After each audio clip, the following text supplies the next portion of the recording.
Trujillo 1511. Nace Francisco de Orellana y lo hace en esta casa en plena villa medieval cacereña.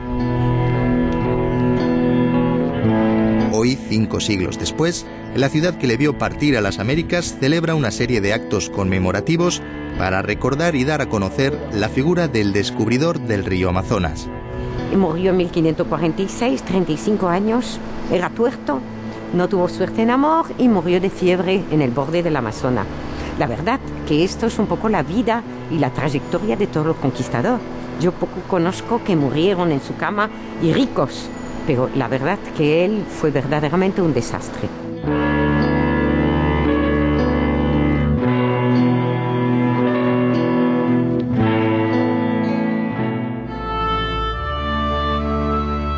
Francisco de Orellana abandonó su casa natal a los 16 años para irse a América, como muchos de los chicos de la época. Allí participó junto a sus primos, los hermanos Pizarro, en diversas conquistas y se embarcó junto a su primo Gonzalo a la búsqueda del país de la canela. Así arrancó la gran aventura que llevaría a este extremeño a descubrir el río Amazonas. Una historia que ha recreado Aspiam, una asociación de personas con discapacidad de Trujillo, para conmemorar el 5º centenario de su nacimiento. Los usuarios de este centro han contribuido de esta forma a que se sepa quién fue Francisco de Orellana, algo que ellos ya han aprendido. Yo lo que he aprendido es que Francisco de Orellana descubrió el Amazonas. Y por ello fue acusado de traidor. Orellana llega a la desembocadura del Amazonas por casualidad cuando iba a buscar comida para el resto de la expedición y fue arrastrado por la corriente del río. Su primo Gonzalo Pizarro le acusó de haberlos abandonado a su suerte. En esta parte del viaje se centra Navío de Tuertos, el cómic que el CECSECI encargó a Fermín Solís con motivo del Año Orellana. La mejor forma de acercar la hazaña del descubridor a un público juvenil e infantil. A lo largo de 60 páginas, Fermín ha procurado que nos hagamos una idea de las dificultades que padecieron los primeros que navegaron el curso completo del Amazonas a bordo de un simple bergantín. Lo que he pretendido hacer es dejar un poco de lado lo que es más la aventura, más los enfrentamientos con los indios, todo eso para contar el día a día de esa travesía. Cómo se construye un barco en mitad de la selva, porque llegan a un río, que para mí es una proeza, ¿no? Y luego cómo cruzan todo, se dejan arrastrar por la corriente del Amazonas hasta llegar a la desembocadura. Y lo arduo de ese camino, ¿no? El calor de la selva, el no saber cuándo van a llegar a la desembocadura, el día a día, el trabajo ese, es lo que más me interesaba, ¿no?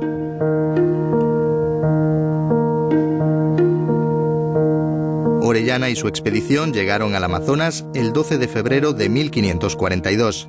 Entonces no sabían que estaban navegando por el que hoy se considera el río más largo del planeta. Un caudal que nace en los Andes peruanos y que con sus 7.000 kilómetros atraviesa 8 países hasta desembocar en el Océano Atlántico.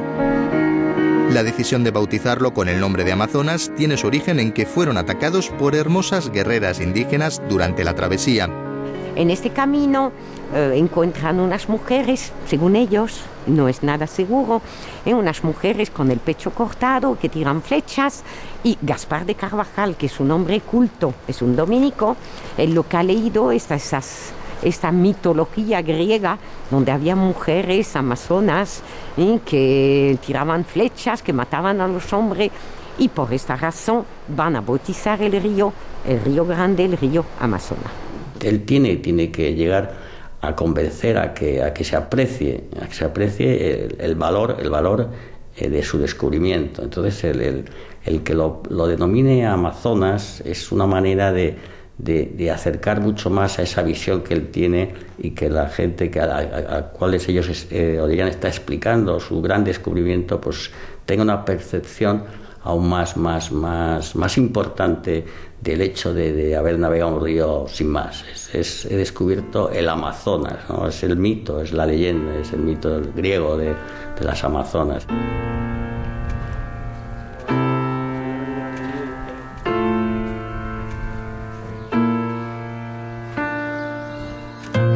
La casa en la que vivió sus primeros 16 años, hoy reconvertida en hotel, aún conserva salones originales del siglo XV y está impregnada de la huella del también conocido como tuerto trujillano. En sus paredes están presentes los escudos pertenecientes a los linajes más importantes de la historia de Trujillo, entre ellos el de los Orellana. Todas las habitaciones han sido bautizadas con los nombres de personajes que tuvieron algo que ver con la gesta del descubridor, como Fray Gaspar de Carvajal, el cronista oficial de la expedición. También la biblioteca cuenta con importante documentación, cualidades que hacen de este lugar un sitio ideal para adentrarse en la historia de Francisco de Orellana. Y hay muchos elementos decorativos, ¿no?, que hacen un poco una alegoría o simbolizan tanto a Orellana como el descubrimiento, desde óleos y de personajes históricos, tratase de Felipe II, y temas muy relacionados, muy concretos, con elementos de decoración con el Amazonas, y la perspectiva también del vínculo que tiene esta casa y desde luego todo Trujillo y por extensión Extremadura con Iberoamérica, ¿no? Precisamente por ser este año el 5º centenario del nacimiento de Orellana, hay un motivo extra para visitar su casa y conocer mejor Trujillo, un municipio que siempre ha estado más vinculado al también paisano y descubridor del Perú, Francisco Pizarro. Su estatua preside la plaza mayor de la localidad y es visitada por miles de turistas cada año, mientras que el busto de Orellana, ubicado muy cerca de su casa, pasa casi desapercibido. Un claro reflejo de cómo la historia ha tenido un trato desigual para uno y otro. Por ello, para Trujillo es importante en 2011 desarrollar actividades que permitan reconocer y valorar tanto la figura como las hazañas de este personaje. También ha salido una colección de la Fábrica de Moneda y Timbre sobre Orellana. Vamos a tener también ahora próximamente el mercado del descubrimiento sobre Orellana el primer fin de semana de abril.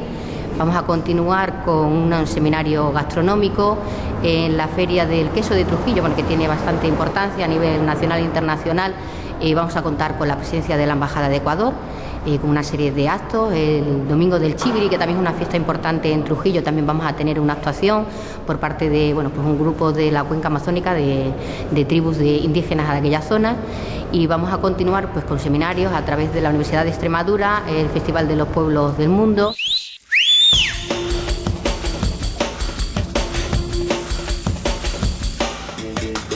También el año Orellana tendrá un peso importante en la Ruta Quetzal, un programa de estudios y aventura en el que participan jóvenes tanto de América y Europa como de otros continentes.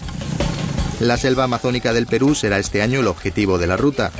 Como figuras históricas destacadas de la expedición 2011 estarán la del obispo navarro Martínez de Compañón y la de Francisco de Orellana.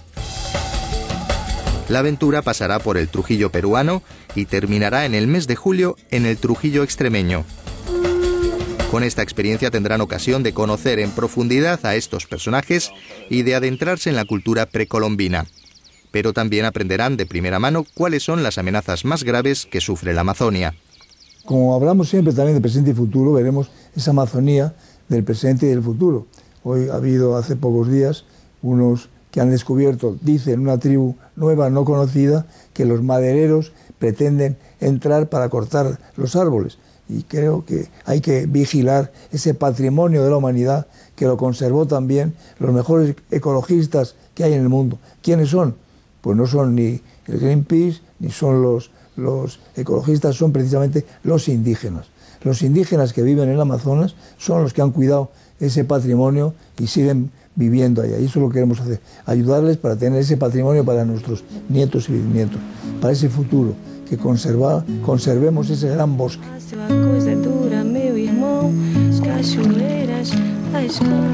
La Amazonia constituye una de las regiones más ricas en biodiversidad del planeta.